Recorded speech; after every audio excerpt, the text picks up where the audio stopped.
Hi guys, welcome back to సాహిత్య and మంది blogs అండి. ఈరోజు బ్లాగ్లో వచ్చేసి అంటే ఎవరన్నా మనం ఇప్పుడు టౌన్లో ఇల్లు చేసుకొని ఉంటాం కదండి. ఇలా ఉన్నప్పుడు ఎవరన్నా అక్క కూతురో అన్న కొడుకో రిలేటివ్స్ ఎవరన్నా మనతో పాటు ఉండాలని అడిగితే దాని నుంచి వచ్చే హెడ్ఏక్స్ ఈరోజు డిస్కస్ చేయాలనుకుంటున్నాను గాయస్. అలా వీళ్ళు వాళ్ళు అని కాదు, పర్టికులర్గా ఎవరన్నా మనతో మన ఇంట్లో షేర్ చేసుకోవాలి, ఒక నెల 2 నెలలు అలా ఉండాలి అని అడిగినప్పుడు మనం తెలియకున్నట్లు అనేసి వాళ్ళు మనతో పాటు జర్నీ చేస్తూ ఉంటారు. అప్పుడు వచ్చే తలకాయ నొప్పుల్ని ఎలా ఉంటాయని చెప్పాలనుకుంటున్నాను గైస్. అంతే, ఇంకేం లేదు. జస్ట్ మనము మన రిలేటివ్స్ ఎవరన్నా అక్క పిన్ని కొడుకో, ఎవరన్నా అక్క కొడుకో చిన్న కొడుకో ఎవరో ఒకరు మనతో పాటు ఉండాలి అనుకుంటే ఉంటామని అడిగితే అప్పుడే లేదని చెడ్డవాళ్ళ ఏదే మేలండి. వాళ్ళని మనతో పాటు పెట్టుకొని ఒక 1 year 2 years జర్నీ చేసిన తర్వాత వచ్చే ప్రాబ్లమ్స్ వల్ల, వచ్చే హెడ్ఏక్స్ వల్ల మనం సఫర్ అయ్యేదానికన్నా ఫస్ట్నే వద్దు, మా ఇంట్లో మేము పెట్టుకోలేము, మా వల్ల కాదని చెప్పేస్తే దానికంటే మంచి డిసిషన్ అయితే ఏమి ఉండేదండి. ఎందుకో అలా చెప్పేస్తే మొహమాటం కొద్దీ మనము ఉండిలే అనేసి అనేదానికన్నా లేదని వెంటనే చెప్పేసి మంచి వాళ్ళు అయ్యేది చాలా బెటర్ అండి.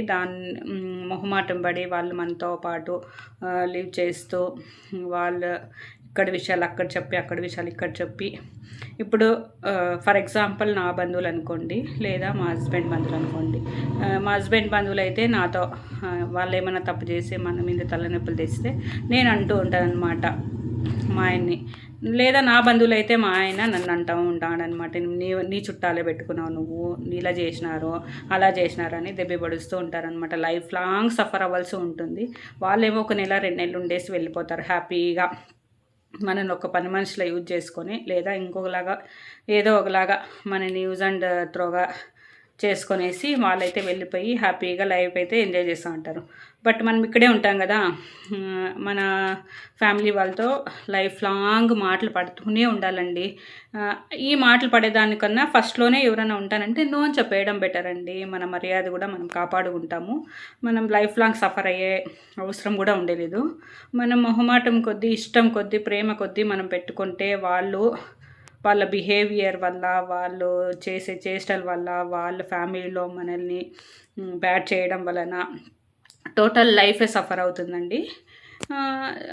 ఆ సఫర్ ఎలా ఉంటుందంటే చెప్పుకునే కాదు, ఏమి కాదండి, అలా ఉంటుంది. టోటల్ మనశ్శాంతి ఉండలేదన్నమాట. ఒక కాన్ఫిడెంట్ మన మీద ఉండే మన కాన్ఫిడెంట్ కూడా కోల్పోతూ ఉంటాము ఒక్కొక్కసారి. ఇలా కూడా అవుతుంటుంది. ఇలా చేసి ఇలాంటి వాళ్ళని ఇంట్లో పెట్టుకొని ఇలా అయ్యిందే అని మనము జాగ్రత్త పడేంత లోపులోనే మన లైఫ్ అంతా స్పాయిల్ అయిపోతుందండి. మనము కోలుకొనేకి కాకుండా అంత దెబ్బ కొట్టేసి వాళ్ళైతే వెళ్ళిపోయి వాళ్ళ ఫ్యామిలీతో, వాళ్ళ వైఫ్తోనో, పిల్లలతోనో, పిల్లలతోనో హ్యాపీగా ఎంజాయ్ చేస్తుంటారు. కానీ మాట మాత్రం మనకే వస్తుందన్నమాట. ఊరు పెట్టుకుంటారు ఇంట్లో, ఎవరి సైడ్ బంధువులు అయితే వాళ్ళకే మాటలు పడుతూ ఉంటారు అనమాట. ఇలా చేస్తే అప్పుడు ఎందుకు పెట్టుకోవాల్సింటివే, ఇలా చేసిపోయా, నీకేం మర్యాద ఇచ్చినాడు, ఏం మర్యాద ఇచ్చింది అని ప్రతిదీ దెబ్బ పడుస్తూనే ఉంటారనమాట. లైఫ్ లాంగ్ సఫర్ అవుతూ ఉంటాము. సో అందుకనే ఫస్ట్నే లేదు, వద్దు మా ఇంట్లో మేము నలుగురే చాలు, మాకు వేరే ఇంకొక పర్సన్ని పెట్టుకోనేకి మాకు కెపాసిటీ లేదని చెప్పేయాలన్నమాట. మనతో పాటు ఎవరిని పెట్టించుకోకూడదనమాట. ఎందుకో ఇలా చేస్తే మళ్ళీ సఫర్ అయ్యేదని ఈ ఫీలింగ్స్ అయితే షేర్ చేసుకోవాలనుకుంటున్నాను గైస్. వాళ్ళైతే హ్యాపీగా మేమే గ్రేట్ అన్నట్లు వెళ్ళిపోయేసి హ్యాపీగా ఉంటారనమాట. మనము ఇక్కడ సఫర్ అయ్యేది, మన బాధ, మన నొప్పి మనకే తెలుసు. ఒకరికైతే వాళ్ళు వచ్చి ఉంటారు కదా, 1 నెల 2 నెలలు ఉండి లైఫ్ జర్నీ చేసుకొని హ్యాపీగా వెళ్ళిపోయి వాళ్ళు ఉంటారు కదా.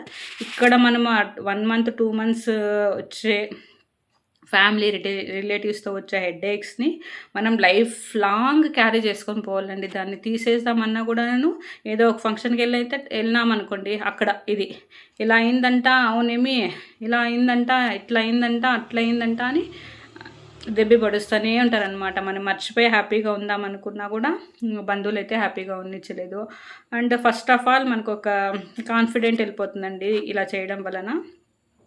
సెకండ్ వన్, ఎక్కడ ఫంక్షన్కి ఎక్కడన్నా వెళ్ళాలనే అవతల మనసుకి బేజారు అవుతుందనమాట. సో థర్డ్ వన్, రిలేటివ్స్ అందరిలోనూ బ్యాడ్ అవుతాము.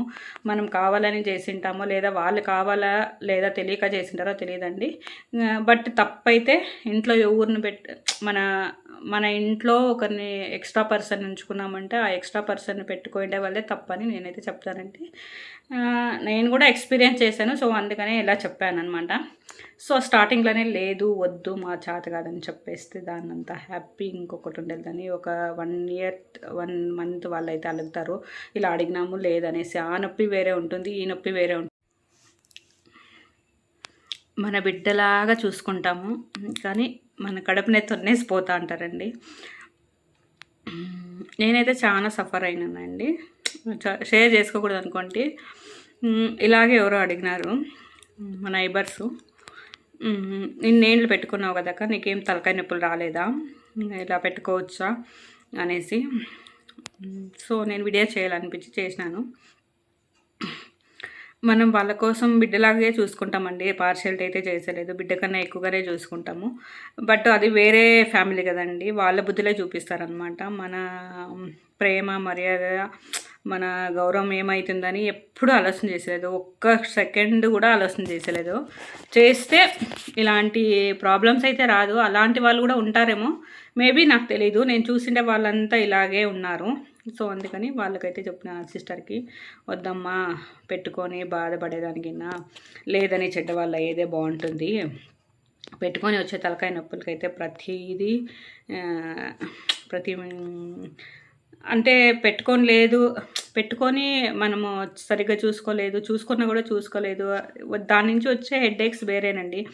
ఫస్ట్నే లేదమ్మా మా చేత వేయలేదు అనేస్తే దాంట్లో ఒక నెల పోతుందండి. ఇది పెట్టుకొని వచ్చే మాటల వల్ల లైఫ్ లాంగ్ మనం చనిపోయే వరకు మాట పడుతూనే ఉండాలన్నమాట. సో అందుకని నేను వద్దనే సజెస్ట్ చేశాను అంతే. ఆ సిస్టర్కి ఏమో కాలేజ్ దగ్గర అవుతుందని పాపము వాళ్ళ అక్క కొడుకుని పెట్టుకుందాం అనుకుని నాతో సజెషన్ అడిగింది. సో నేనైతే చెప్పాను, అది వాళ్ళ ఇష్టం బట్టి మనం అడిగారు కాబట్టి చెప్పాను.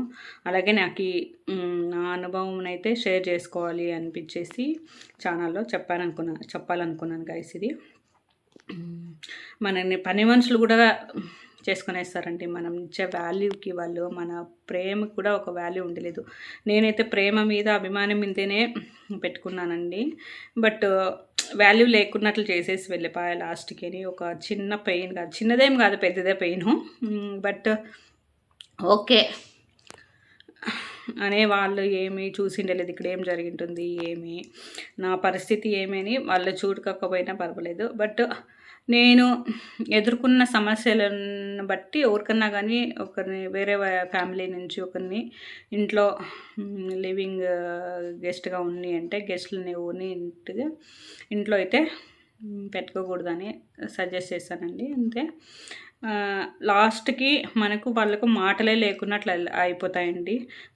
ఫస్ట్లోనే లేదు అంటే మాటలన్నీ అట్లా ఉంటాయన్నమాట.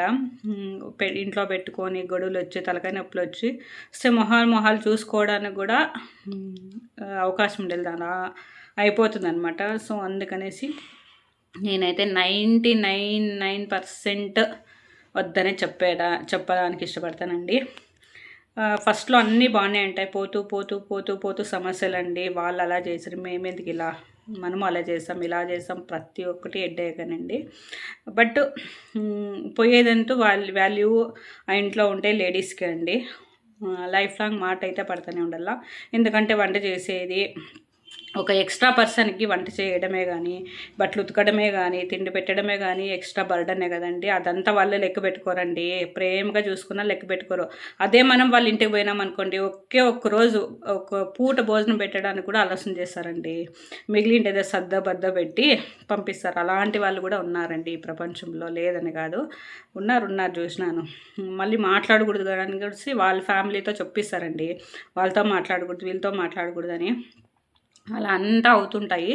సో నేనైతే ఆల్మోస్ట్ చెప్పేది ఏమంటే ఆ సిస్టర్కి అండ్ మీకు కూడా చెప్తున్నాను, మన వ్యూవర్స్ కూడా.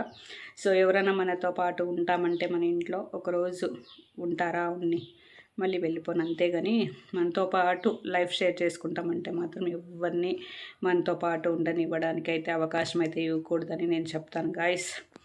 ఎందుకో నా మనసులోని మాట చెప్పాలనుకుంటుని ఈ వీడియో అయితే చేసినాను. వీడియో కనుక నచ్చినట్లయితే లైక్ చేయండి, ఇంకా మీ మనసుకు నచ్చినట్లయితే షేర్ చేయండి, ఏమైనా తప్పు ఉంటే కమెంట్ చేయండి. Thank you for watching. మళ్ళీ వీడియోతో మళ్ళీ కలుస్తాం. Bye bye, see you later guys.